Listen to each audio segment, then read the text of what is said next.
now, merong roughly 50 PPPs na pinaplano administration. Kapag the more na-award yung contracts, palaki ng palaki yung guarantee fund na yan. So, umpisa pa lang itong 30 billion kitty na yan, bonus na yan, contingency fund para administration.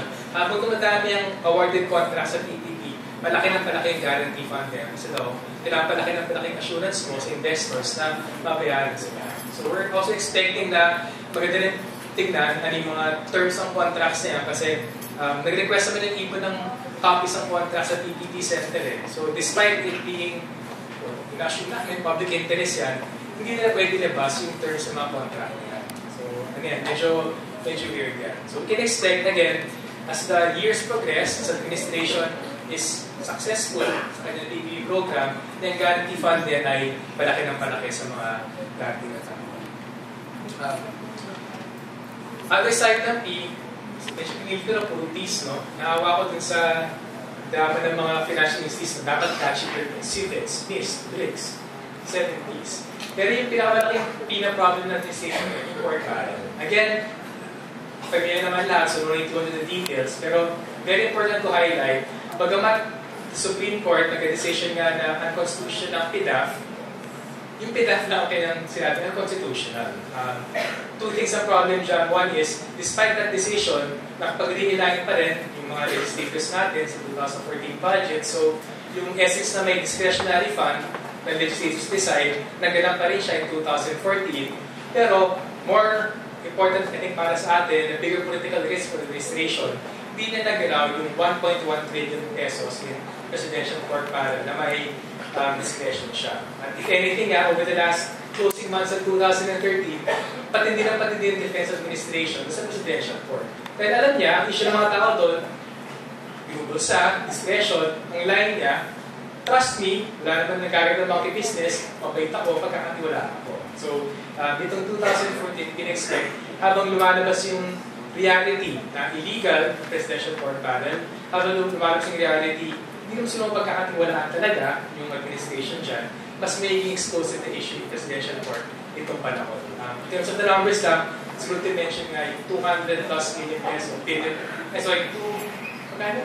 2.5? Yung slice na yun, ilang billion pesos ng PDAF ay nothing compared to the hundreds of billions of pesos in presidential court. Second issue na I think very important, we think would be very important in the coming period. In times of crisis, and the way that the socio-economic issues are developing right now, magkakaroon ng upsurge in protests. And, as a result, parang thesis to eh. Sige, mga phases na kina. Parang thesis, diba? To every action, there's an equal and opposite reaction. Habang tumiting protests, mass struggles on issues of water privatization, power privatization, for higher jobs, for higher wages, against demolitions, because of PPPs, corruption, that's a core barrel. Habang tumitindi yan, we can expect increases in human rights violations. Because ito again,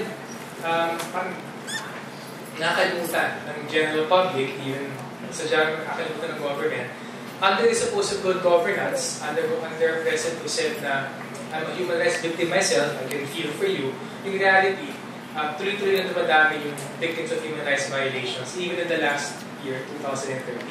Yung kwenta siya ng 15 extrajudicial killings, foreign forces appearances, 89 illegal arrests, and others, they add up to the hundreds and thousands already in previous administrations na wala pa yung accountability. So we can expect, as magkakaroon increase in protests in the coming period, we can also expect increases in human rights violations, increase in military abuse in some communities as a reaction, as a counter-reaction to increasing unrest. Secondly, tingnan natin dapat maging matingkad yung usapin ng neo-colonial relations ng Philippines. The last 3 years, the last year in particular, kasi talagang unprecedented, heightened na regression sa Philippine foreign policy. Yung administration, more than the Arroyo, over the last 10 years, very visibly, naging masunurin sa US government, mas actively sinarenda yung sovereignty in terms of foreign policy issues, even in terms of yung control over our domestic territory. Yung sina-highlight dyan, yung 8,000 US troops na balikatan. Hindi ito 8,000 troops over the whole year sa Pilipinas. So apart from yung more or less 600 to 800 US troops na basically permanently stationed sa Pilipinas since 100, yung sa balikatan, unti-unting dumadami yan. Dati 1,000 na yan, 2,000, 3,000. Itong 2013, 8,000 US troops na nag-participate sa balikatan. Itong pinakamaraming US forces na at one time sa Pilipinas since yung end ng Cold War. So ano yan, quantitative indicator na increasing foreign presence ng foreign troops sa country. Wala pa dyan syempre yung 5,000 US soldiers na ostensibly tumulong dun sa Yolanda relief efforts. Na-reflect nila, looking for quantitative indicators, may $190 million in aid, military economic binigyan ang US government sa Pilipinas itong 2014. Palaki na palaki ito in the last 3 years. Start siya mag-decline kay Arroyo. Rapid increase in the last 3 years to about $190 million in 2014. Also important to highlight, hindi pa kasama dito yung $434 million under the Millennium Challenge Corporation account ng isang corporation na create ng government outside of the standard USD ID na systems nila. Yung deepening new colonizations na yan, syempre, ang pinaka-lugar natin dyan is in the US pivot to Asia. Malaki yung part ng Philippines strategically, even nga, nabasa ako from a few years ago, they're writing about yung US government, when they invaded the Philippines noong turn of the century, noong 1900s, invade nila against, para may outpost against China. So, over 100 years later, ganun pa rin ang attitude ng US government. Kailangan nila yung Pilipinas to help contain, to help isolate China. And in that regard, malaking papel ang binibigyan ng Pilipinas. One, in terms of yung foreign troop presence niya. Physical location na yan.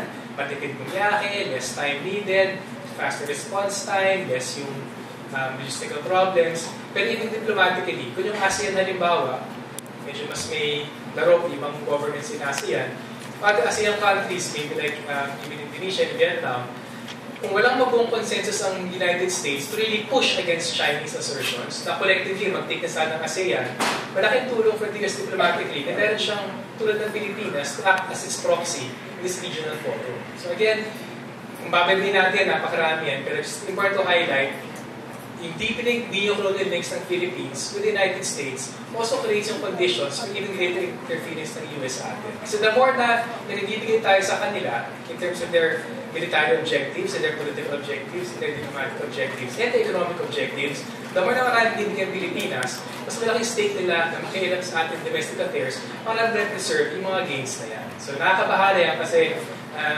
it creates a foundation really for greater intervention by the United States in Philippine affairs. Last slide.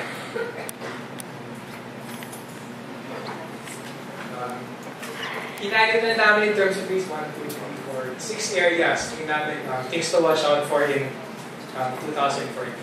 In general, again, in the face of continued propaganda na high popularity, unprecedented support among the international community, etc., in the face of all that, we expect in 2014, nandiyan yung prospects for greater uncertainty and greater stability in the coming year.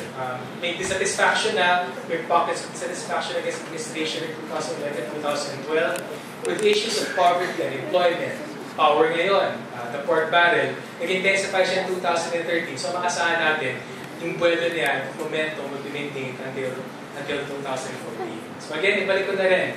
The biggest political failure of administration is yung inequitable growth niya, yung unequal development niya. Pagpasok sa 2014, maging malaking issue pa rin yan. Kung kawalan ng meaningful development of country, masisi ng administration for that more and more as it ends the last 3 years of its term. In terms of growth, more likely than not, the economy will continue growing. May momentum pa naman yung 6.5%, 7% growth expected for 2030. It won't suddenly collapse to zero in 2014. Pero clearly, magsa-slow down talaga yung economic growth in 2014. May possibility na yung nakalaki, about 140 billion pesos for the national efforts. May possibility na makatulong yan to stimulate the economy. Pero sa pangkalahatan, yung pag-diminish ng source of demand globally, even in terms of interest rates, real estate construction, mag-impact din sa Philippines, we can expect a slowdown in the economy itong 2014. Yet, habang nag-slow down yan, headline figure talaga ng gobyerno, propaganda to say, may good governance means good economics. Habang nag-diminish yung growth figures na yan, lalo makikita talaga yung problem nga ng social conditions natin.